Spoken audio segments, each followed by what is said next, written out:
Hello friends, April 9 മുതൽ U കെയിലെ ഒരു ഹെൽത്ത് കെയർ വിസ, ഒരു സീനിയർ കെയറോ അല്ലെങ്കിൽ ഒരു കെയറായിട്ടോ യു കെയിൽ വരണമെന്നുണ്ടെങ്കിൽ ഇനിയിപ്പോൾ ഇന്റർനാഷണൽ റിക്രൂട്ട്മെന്റ് നടത്തണമെങ്കിൽ അവർക്ക് 25,000 ആനുവൽ സാലറി ഉണ്ടെങ്കിൽ മാത്രമേ അവർക്ക് യു കെയിലേക്ക് വരാനായിട്ട് സാധിക്കത്തുള്ളൂ.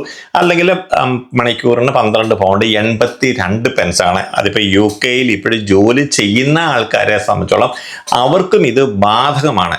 ഏപ്രിൽ 9 ഒക്കെ ആയപ്പോഴേക്കും യു കെയിലെ ഇങ്ങനെ ഒരു പുതിയ നിയമം വന്നതോടെ ഇപ്പം യു കെയിൽ ജോലി ചെയ്തുകൊണ്ടിരിക്കുന്ന ആയിരക്കണക്കിന് നമ്മുടെ മലയാളികൾ ഉൾപ്പെടെയുള്ള കെയർ ഹോമുകളിലാണെന്നുണ്ടെങ്കിലും NHS ഹോസ്പിറ്റലുകൾക്ക് ആണെങ്കിൽ ജോലി ചെയ്തുകൊണ്ടിരിക്കുന്ന ആൾക്കാർക്ക് അവരെ ഒരു വലിയ പ്രതിസന്ധിയിലേക്ക് ഇത് മാറ്റിയിട്ടുണ്ട്. കാരണം നമുക്കറിയാമല്ലോ, യു കെയിൽ വന്നിട്ടുള്ള ഭൂരിപക്ഷം ആൾക്കാരും 2 അല്ലെങ്കിൽ 3 വർഷത്തെ വിസയൊക്കെ ലഭിച്ചാണ് വന്നത്. 5 വർഷം വിസ ലഭിച്ചവരും ധാരാളമായിട്ടുണ്ട്. പക്ഷെങ്കിൽ 2 വർഷം അല്ലെങ്കിൽ 3 വർഷത്തെ വിസയ്ക്ക് വർക്ക് പെർമിറ്റൊക്കെ അടിച്ചു വന്നിട്ടുള്ളവരെ സംബന്ധിച്ചിടത്തോളം അവരുടെ വർക്ക് പെർമിറ്റ് തീരാൻ പോകുന്ന ഒരു സമയമാണ്. ഇനിയിപ്പോൾ ഏപ്രിൽ 9 ശേഷമാണ് അവരുടെ വർക്ക് പെർമിറ്റ് തീരുന്നതെങ്കിൽ ഇനി അവർ റിന്യൂ ചെയ്യാൻ പോകുമ്പോൾ അവർക്ക് 25,000 പൗണ്ട് സാലറി ഇല്ല എന്നുണ്ടെങ്കിൽ അവരുടെ വിസ റിന്യൂ ചെയ്യത്തില്ല. അങ്ങനെ വന്നു കഴിഞ്ഞാൽ അവർക്ക് നാട്ടിലേക്ക് തിരിച്ചു പോകേണ്ടതായിട്ട് വരും. ഇങ്ങനെയുള്ള കാര്യങ്ങളാണ് ഇപ്പോൾ യു കെയിൽ എല്ലായിടത്തും ഇന്നും പുറത്ത് വന്നുകൊണ്ടിരിക്കുന്നത്. അതിനിടയ്ക്കാണ് യു കെയിലെ NHS ഹോസ്പിറ്റലുകളിലും ഇതേ നിയമം നടപ്പിലാകാനായിട്ട് പോകുന്നു. ബ്രിസ്റ്റലിലെ ഒരു ഹോസ്പിറ്റലിൽ ജോലി ചെയ്യുന്ന ഒരു മലയാളി സീനിയർ കെയറിന് ഓൾറെഡി അവിടുത്തെ ട്രസ്റ്റ് ഇമെയിൽ അയച്ചിരിക്കുന്നു, നിങ്ങൾക്ക് 25,000 പൗണ്ട് തരാനായിട്ട് സാധിക്കത്തില്ല, അതുകൊണ്ട് നിങ്ങൾക്ക് നാട്ടിലേക്ക് തിരിച്ചു പോകണം. അങ്ങനെ ഇവിടെ ഗ്ലോസ്റ്ററിലെ ഹോസ്പിറ്റലിൽ 5-6 പേർക്ക് ഇങ്ങനെ ഇമെയിലൊക്കെ ലഭിച്ചു എന്ന് പറയുന്നു. പക്ഷെങ്കിൽ 6 പേരുടെ വിസ അടിക്കാനായിട്ട് കൊടുത്തതിൽ അവരുടെ 4 പേരുടെ വിസ റിന്യൂ ചെയ്തില്ല. 2 പേരുടെ വിസ അവർക്ക് റിന്യൂ ചെയ്ത് കിട്ടുകയും ചെയ്തു. അപ്പൊ ഇതൊക്കെ നമ്മൾ നോക്കുമ്പോഴെന്ന് പറഞ്ഞു കഴിഞ്ഞാൽ ഇപ്പൊ 6 പേർക്ക് ഒരേപോലെ വിസ അടിക്കാനായിട്ട് കൊടുത്തതിൽ 4 പേരുടെ വിസ റിജക്റ്റായി, 2 പേരുടെ വിസ ലഭിച്ചു. അതെങ്ങനെ ലഭിച്ചു? കാരണം 25,000 പൗണ്ടാണ് അവർക്ക് ബേസിക്കലി വേണ്ടുന്നത്. ഈ ഒരു ഏപ്രിൽ 9 ശേഷമാണ് ഇത് റിന്യൂ ചെയ്യാനായിട്ട് കൊടുത്തതെങ്കിൽ 6 പേർക്ക് കൊടുത്തതിൽ 4 പേരുടെ വിസ എങ്ങനെ ലഭിച്ചു? 4 പേർക്ക് 20,000 പൗണ്ട് കൂടുതൽ കൊടുത്തോ, അല്ലെങ്കിൽ 2 പേർക്ക് 20,000 പൗണ്ട് ഇല്ലാതെ ഈ വിസ അടിച്ചു? അപ്പൊ ഇങ്ങനെയൊക്കെയുള്ള സംശയം എല്ലാവരുടെയും ഇടയിലുണ്ട്. നമുക്കറിയാം, യു കെയിൽ എന്ന് പറഞ്ഞു കഴിഞ്ഞാൽ ഇപ്പോൾ കഴിഞ്ഞ 2-3 ആഴ്ചകൾക്ക് മുൻപാണ് യു കെ ഗവൺമെന്റ് തന്നെ പറഞ്ഞത് NHS ഇംഗ്ലണ്ട് അബോളിഷ് ചെയ്യാനായിട്ട് പോകുന്നു. ഇനിയിപ്പോൾ യു കെയിൽ ജോലി ചെയ്യുന്ന ധാരാളം ആൾക്കാരുടെ NHS ഹോസ്പിറ്റലുകളിൽ ജോലി ചെയ്യുന്ന 25,000-30,000 ആൾക്കാരുടെ തൊഴിൽ നഷ്ടപ്പെടാൻ പോകുന്നുള്ള കാര്യങ്ങളൊക്കെ നമ്മൾ കേൾക്കാനായിട്ട് തുടങ്ങി. ഇതിന്റെ ചൂട് പിടിച്ചുകൊണ്ട് കഴിഞ്ഞ ദിവസം കേംബ്രിഡ്ജ് യൂണിവേഴ്സിറ്റി ഹോസ്പിറ്റലിൽ ഏകദേശം ഒരു 500 പേർക്ക് പുറത്താക്കൽ നടപടികൾക്ക് വേണ്ടുന്നുള്ള നോട്ടീസ് കൊടുത്തു എന്നുള്ളൊരു വാർത്തകളും കൂടി നമ്മൾ കേൾക്കാൻ തുടങ്ങി. ആദ്യമേ പറയട്ടെ, ഈ ഹോസ്പിറ്റലുകളിൽ ഒന്നും തന്നെ പുറത്താക്കുന്ന നേഴ്സുമാരെയോ കെയർമാരെയോ അല്ല. അത് ക്ലിനിക്കൽ ജോലികൾ ചെയ്യുന്ന ആരെയും തന്നെ ഇവര് പുറത്താക്കത്തില്ല. കാരണം അങ്ങനെ ഒരു നിയമം യു കെയിൽ വന്നിട്ടില്ല. കാരണം യു കെയിൽ ജോലി ചെയ്യുന്ന ഒരു ഹോസ്പിറ്റലിലും ജോലി ചെയ്യുന്ന ഒരു കെയർ വർക്കറെ അല്ലെങ്കിൽ ഒരു നേഴ്സോ അല്ലെങ്കിൽ ഒരു ഡോക്ടറെയോ അല്ലെങ്കിൽ ഒരു സീനിയർ കെയറിനെ ഒന്നും തന്നെ അവര് പുറത്താക്കുന്ന. കേംബ്രിഡ്ജ് യൂണിവേഴ്സിറ്റി ഹോസ്പിറ്റലിൽ നിന്ന് കഴിഞ്ഞ ദിവസം വന്ന ഒരു വാർത്ത എന്ന് പറഞ്ഞു കഴിഞ്ഞാൽ അവിടെ ടോട്ടൽ ഏകദേശം ഒരു 13,000-ഓളം എംപ്ലോയീസ് ആണുള്ളത്. ഒരു 4% ആൾക്കാരെ അവിടെ നിന്നും ടെർമിനേറ്റ് ചെയ്യുമെന്നുള്ളൊരു വാർത്തയാണ് ഇപ്പോഴും പുറത്ത് വന്നിരിക്കുന്നത്. കാരണം അവർ 2022 അവരുടെ ആ ഒരു ബജറ്റിലേക്ക് അവർ തിരിച്ചു വരാനായിട്ടാണ് ഇപ്പോഴും ട്രൈ ചെയ്യുന്നത്. അങ്ങനെ വന്നു കഴിയുമ്പോൾ അവിടെ ആവശ്യമില്ലാത്ത പദവികളിൽ ഇരിക്കുന്ന ആൾക്കാർ, ഫിനാൻസ്, കമ്മ്യൂണിക്കേഷന്, അക്കൗണ്ട്സ് അല്ലെങ്കിൽ അഡ്മിൻ സ്റ്റാഫ്, പോർട്ടർമാർ, ആവശ്യമില്ലാത്ത പോർട്ടർമാർ, പിന്നെ നമുക്കറിയാമല്ലോ ഓഫീസുകളിലൊക്കെ ജോലി ചെയ്യുന്ന ധാരാളം അൺവാണ്ടഡ് പേഴ്സൺസ് അവിടെയുണ്ട്. അപ്പം അങ്ങനെയുള്ള ആൾക്കാരൊക്കെ മാത്രമാണ് അവർ നോട്ടീസ് കൊടുത്തിരിക്കുന്നത്. അതിപ്പം ഈ ഒരു ആദംബ്രൂക്ക് അല്ലെങ്കിൽ കേംബ്രിഡ്ജ് യൂണിവേഴ്സിറ്റി ഹോസ്പിറ്റൽ മാത്രമല്ല, ഇംഗ്ലണ്ടിലെ മിക്കവാറുമുള്ള NHS ഹോസ്പിറ്റലുകൾ ഇതേപോലെ അധികപ്പറ്റായിട്ട് വെറുതെ ലക്ഷങ്ങൾ ശമ്പളം പറ്റുന്ന ആൾക്കാരിൽ ഭൂരിഭാഗം ആൾക്കാരെയും അവർ പുറത്താക്കാനായിട്ട് പോകുന്നു.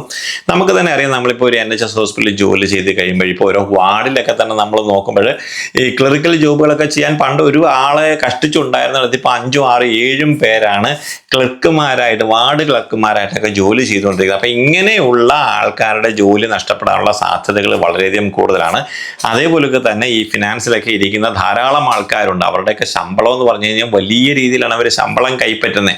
അപ്പോൾ അൺനെസസറി ആയിട്ടിരിക്കുന്ന ആൾക്കാർ, ടെക്നിക്കൽ സ്റ്റാഫിന്, ഇതുപോലെ തന്നെ കമ്മ്യൂണിക്കേഷൻസിലൊക്കെ ഇരിക്കുന്ന ആൾക്കാർ, അഡ്മിൻ സ്റ്റാഫുകൾ, ഇങ്ങനെയുള്ള ആൾക്കാരെ മാത്രമായിരിക്കും അവർ പുറത്താക്കുന്നത്.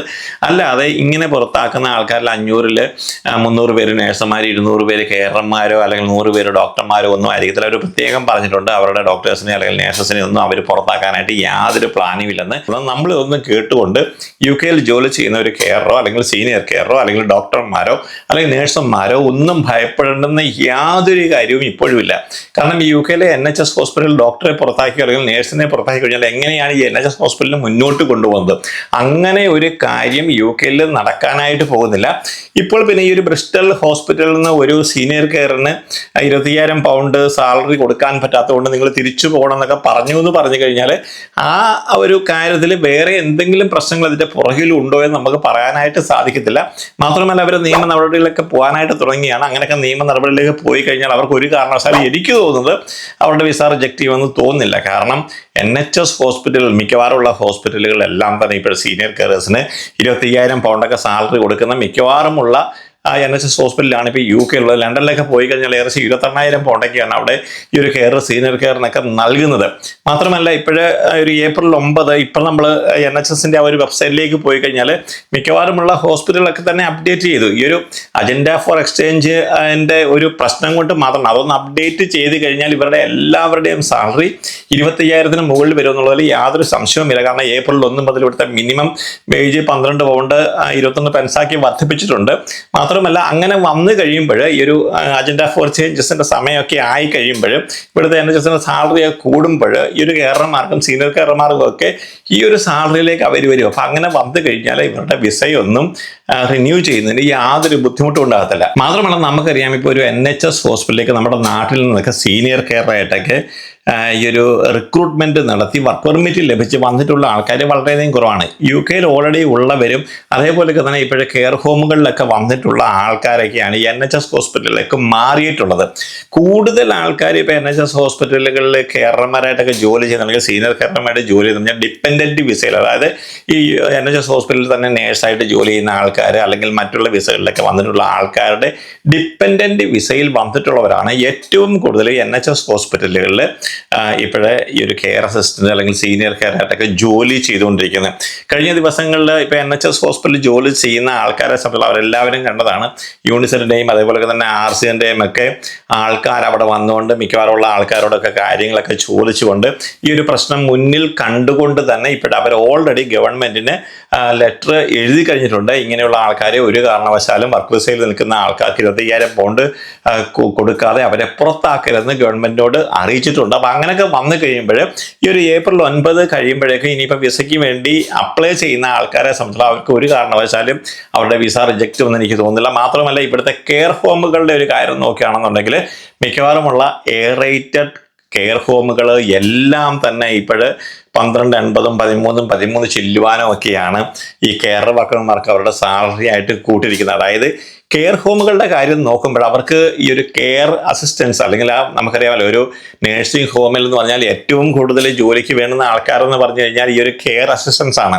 അപ്പോൾ അങ്ങനെ വന്നിട്ടുള്ള നേഴ്സിംഗ് ഹോമുകളിൽ അവർ വിസ ലഭിക്കാതെ പുറത്തു പോയി കഴിഞ്ഞാൽ അവരുടെ നേഴ്സിംഗ് ഹോം ചലിപ്പിച്ചുകൊണ്ട് പോകാൻ അവർക്ക് സാധിക്കത്തില്ല. അതുകൊണ്ട് തന്നെ മിക്കവാറുമുള്ള എല്ലാ നല്ല നല്ല നേഴ്സിംഗ് ഹോമുകളിലെയും സാലറി അവർ ഓൾറെഡി വർദ്ധിപ്പിച്ചിട്ടുണ്ട്. പിന്നെ എന്ന് പറഞ്ഞു കഴിഞ്ഞാൽ നമുക്കറിയാം ഇപ്പോൾ ഒരു നേഴ്സിംഗ് ഹോം ഉണ്ട്, അവരൊരു 10 പേരെ 15 ലക്ഷം അല്ലെങ്കിൽ 20 ലക്ഷം രൂപ മുടക്കിയിട്ട് നാട്ടിൽ നിന്ന് കൊണ്ടുവന്ന് ഇവിടുന്ന് വന്ന് ജോലി കൊടുത്ത് 2 മാസം കഴിയുമ്പോൾ അവരുടെ വിസ നഷ്ടപ്പെടുത്തിയിട്ട് വേറെ ആൾ, അങ്ങനെ ബിസിനസ് നടക്കുന്ന ആൾക്കാരുണ്ട്.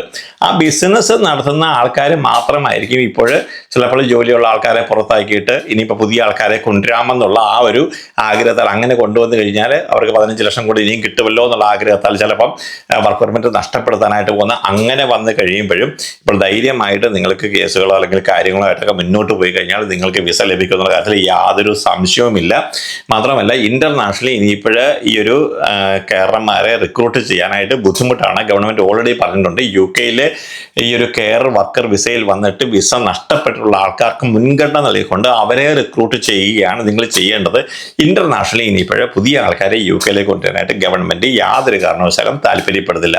അപ്പൊ ഇങ്ങനെയൊക്കെ വന്ന് കഴിയുമ്പോഴും നമുക്ക് അറിയാവുന്ന കാര്യം എന്ന് പറഞ്ഞു കഴിഞ്ഞാൽ യു കെയിൽ നിൽക്കുന്ന ആൾക്കാരെ സംബന്ധിച്ചോളം വലിയ പ്രശ്നങ്ങളൊന്നും തന്നെ അവർക്ക് ഉണ്ടാകാനായിട്ട് പോകുന്നില്ല. നിങ്ങളിപ്പോൾ ഒരു മിക്കവാറുമുള്ള സീനിയർ കെയർ ആയിട്ടൊക്കെ NHS ഹോസ്പിറ്റലിലൊക്കെ വന്നിട്ടുള്ള ആൾക്കാരെന്ന് പറഞ്ഞു കഴിഞ്ഞാൽ അവര് ഇന്ത്യയിലൊക്കെ നേഴ്സായിട്ട് ജോലി ചെയ്യുന്ന ആൾക്കാർക്കാണ് സീനിയർ കെയർ ആയിട്ട് ജോലി കിട്ടി ഇവിടെ വന്നിട്ടുള്ളത്. അപ്പം നിങ്ങളിവിടെ വന്നു കഴിയുമ്പോൾ നിങ്ങൾ നിങ്ങളുടെ മാക്സിമം നിങ്ങളുടെ പെർഫോമൻസ് നിങ്ങൾ കാണിച്ചിരിക്കണം. അല്ലാതെ യു കെയിലെ ഒരു NHS ഹോസ്പിറ്റലിൽ ഞാനൊരു സീനിയർ കെയർ ആണെന്നുകൊണ്ട് ഇവിടെ വന്നിട്ട് നമ്മൾ ഉഴപ്പി അടിച്ച് നടന്നു കഴിഞ്ഞാൽ നമുക്ക് ഒരു കാരണവശാലും വിസ പുതുക്കിയിട്ടത്. ഈ ഒരു ബ്രിസ്റ്റൽ ഹോസ്പിറ്റലിലോ അല്ലെങ്കിൽ ഈ ഒരു ഗ്ലോസ്റ്റർ ഹോസ്പിറ്റലിലോ ഒക്കെ 3-4 പേർക്ക് ഇപ്പോഴേ ഇമെയിൽ കിട്ടിയെന്ന് പറഞ്ഞു കഴിഞ്ഞാൽ അത് അവരുടെ പേഴ്സണലി ഇനിയിപ്പോൾ അവരുടെ പെർഫോമൻസ് നല്ലതാകാത്തതുകൊണ്ടോ അല്ലെങ്കിൽ അവരുടെ ഇംഗ്ലീഷ് ലാംഗ്വേജ് ചിലപ്പോൾ അവർ പറയുന്നത് അവർക്ക് മനസ്സിലാകാത്തത് കൊണ്ടോ, അപ്പം നമ്മളുടെ പെർഫോമൻസ് നല്ലതല്ല എങ്കിൽ നമ്മൾക്ക് വിസ റിന്യൂ ചെയ്ത് കിട്ടത്തില്ല. കാരണം ഇപ്പം നമ്മളുടെ ഒരു ഹോസ്പിറ്റലിൽ നമ്മളൊരു വാർഡിൽ ജോലി ചെയ്തുകൊണ്ടിരിക്കുകയാണെങ്കിൽ നമുക്ക് ജോലിയൊന്നും അറിയത്തില്ല, അല്ലെങ്കിൽ നമ്മളെ അവർക്ക് മാക്സിമം ട്രെയിൻ ചെയ്യാനായിട്ട് നോക്കും. അതേപോലെ തന്നെ നമ്മുടെ ഇംഗ്ലീഷ് എന്ന് പറഞ്ഞാൽ നമ്മൾ പറയുന്നത് അവർക്ക് മനസ്സിലാകാതെ നമ്മളൊരു തലവേദനയായി കഴിഞ്ഞാൽ അവരൊരു കാരണവശാലും നമ്മളുടെ വിസ അവർ റിന്യൂ ചെയ്ത് തരത്തില്ല. നമ്മളെ അവർ ഒഴിവാക്കാനായിട്ട് ശ്രമിക്കും. അതല്ല, നമ്മൾ സ്മാർട്ടാണ്, നമ്മൾ ജോലികളെല്ലാം അറിയുന്ന ഒരാളാണ്, നമ്മൾ നല്ല രീതിയിൽ അവിടെ പെർഫോം ചെയ്യുന്നുണ്ടെങ്കിൽ നിങ്ങൾക്ക് തീർച്ചയായിട്ടും നിങ്ങൾക്കൊരു ബാൻഡ് 5 നേഴ്സായിട്ട് നിങ്ങൾ മാറാനുള്ള എല്ലാ സാധ്യതകളും NHSൽ ഇപ്പോഴും നിലനിൽക്കണം. നിങ്ങളാരും പേടിക്കേണ്ടുന്ന ഒരു കാര്യമില്ല. പക്ഷേ നമ്മൾ അവിടെ നമ്മളുടെ പെർഫോമൻസ് നല്ലതായിരിക്കണം, നമ്മൾ മാക്സിമം നമ്മുടെ എഫേർട്ട് അവിടെ എടുത്തിരിക്കണം, നമ്മൾ അതുപോലൊക്കെ തന്നെ നല്ല രീതിയിൽ ജോലി ചെയ്യണം. അങ്ങനെ വന്നു കഴിഞ്ഞാൽ നിങ്ങളുടെ കെയർ വിസ അല്ലെങ്കിൽ സീനിയർ കെയർ വിസ അത് തീരുന്ന സമയത്ത് തന്നെ അതവർ റിന്യൂ ചെയ്തിരിക്കും. നിങ്ങളെല്ലാവരും തന്നെ സ്മാർട്ടായിട്ട് വർക്ക് ചെയ്യാൻ നിങ്ങളെല്ലാവരുടെയും വിസ റിന്യൂ ചെയ്യും, യാതൊരു പ്രശ്നവുമില്ല. നമ്മൾ മറ്റൊരു അപ്ഡേറ്റിൽ കാണുന്നത്. എല്ലാവർക്കും വീണ്ടും നന്ദി, നമസ്കാരം.